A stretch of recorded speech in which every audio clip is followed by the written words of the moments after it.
गांव की होशियार नूरी हर सुबह दादाजी के साथ गुलाबों के बगीचे में जाती थी। नूरी को बगीचे में समय बिताना बहुत पसंद था। वहाँ की ताजी हवा और रंग बिरंगे फूल उसे बहुत भाते थे। दादाजी के साथ बिताए ये पल उसके लिए बहुत खास होते थे।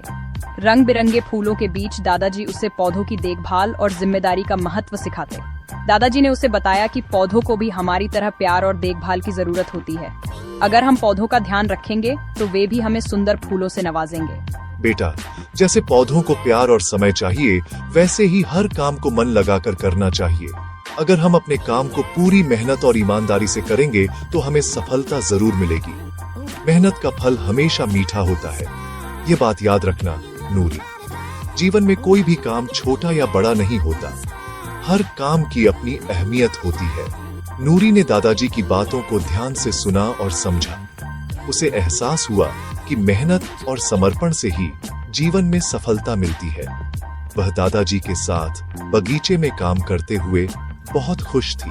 जी दादाजी, मैं अपने पौधों और पढ़ाई दोनों का ध्यान रखूंगी। मैं आपकी सीख को हमेशा याद रखूंगी और अपने जीवन में अपनाऊंगी। नूरी ने ठान लिया कि वह दादाजी की सीख को अपने जीवन में उतारेगी और हर काम को पूरी मेहनत और ईमानदारी से करेगी। उसे यकीन था कि दादाजी की सीख उसे जीवन में आगे बढ़ने में मदद करेगी। स्कूल जाते वक्त नूरी का दोस्त टीटू बंदर उसे जंगल में घूमने के लिए उकसाता है। चलो नूरी, आज स्कूल छोड़ो, जंगल में मस्ती करते हैं। नूरी दादाजी की सीख भूलकर टीटू के साथ जंगल की ओर चल पड़ती है। जंगल में दोनों दोस्त नूरी और टीटू हर दिन की तरह आज भी खूब खेलते हैं। हरे भरे पेड़ों के बीच उनकी हंसी गूंजती है। कभी वे पेड़ों के पीछे छुपते तो कभी एक दूसरे को पकड़ने की कोशिश करते। जंगल की ताजगी, रंग बिरंगे फूल और चहचहाते पक्षी, सब कुछ उन्हें बहुत अच्छा लगता है। खेलते खेलते वे जंगली फल तोड़कर खाते हैं और फिर पास की नदी में छप छप करते हुए पानी में खूब मस्ती करते हैं। ठंडे पानी की बूंदें उनके चेहरे पर पड़ती हैं, जिससे वे और भी खुश हो जाते हैं। लेकिन जैसे जैसे सूरज ढलने लगता है और जंगल में अंधेरा घिरने लगता है, माहौल बदल जाता है। अब वही जंगल जो दिन में इतना सुंदर और मजेदार था, डरावना लगने लगता है। पेड़ों की लंबी परछाइयां और झाड़ियों के पीछे से झांकती रहस्यमयी आंखें बच्चों के मन में डर भर देती हैं। भागो नूरी, वो देखो राक्षस। टीटू की आवाज डर से कांप रही थी और नूरी का दिल भी जोर जोर से धड़कने लगा। डर के मारे टीटू फुर्ती से एक पेड़ पर चढ़ जाता है ताकि वह खुद को सुरक्षित महसूस कर सके। लेकिन नूरी अकेली रह जाती है। चारों ओर अंधेरा और सन्नाटा है और वह खुद को बहुत असहाय महसूस करती है। नूरी डर से कांपती है, उसकी आंखों में आंसू आ जाते हैं। उसे समझ नहीं आता कि अब क्या करे। इसी डर के बीच उसे अपनी गलती का एहसास होता है। उसे याद आता है कि दादाजी ने जंगल में देर तक न रुकने की सलाह दी थी। अब नूरी सोचती है, काश उसने दादाजी की बात मानी होती। उसे लगता है कि अगर वह उनकी बात मानती तो शायद आज वह इतनी डरी और अकेली न होती। नूरी रोती है, तभी उसे दादाजी की सीख याद आती है, सच्चाई में ताकत है। मुझे अपनी गलती माननी चाहिए। एक छोटी छिपकली उसे रास्ता दिखाती है। नूरी हिम्मत जुटाकर आगे बढ़ती है और देखती है कि डरावनी परछाई असल में सिर्फ झाड़ियां और जुगनू है। मैं डर और झूठ से नहीं, सच्चाई से जीतूंगी।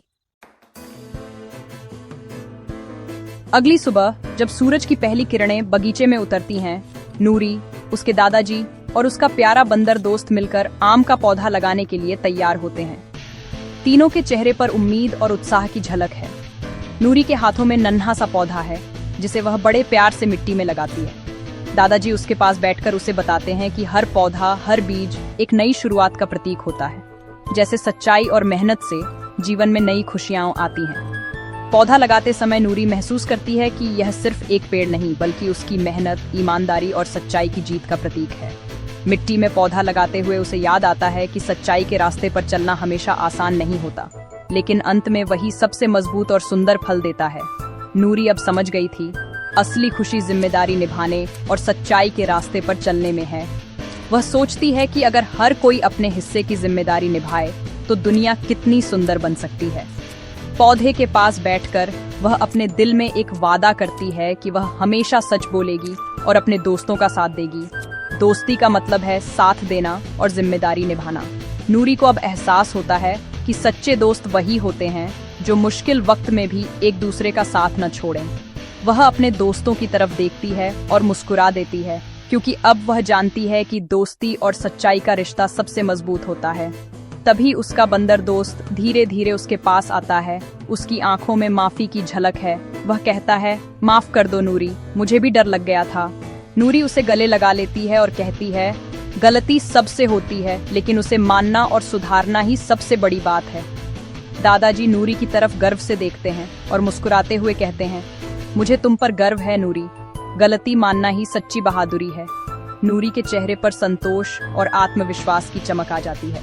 दादाजी लालटेन लेकर आ जाते हैं और नूरी को गले लगा लेते हैं। उस आलिंगन में नूरी को सच्ची सुरक्षा और अपनापन महसूस होता है।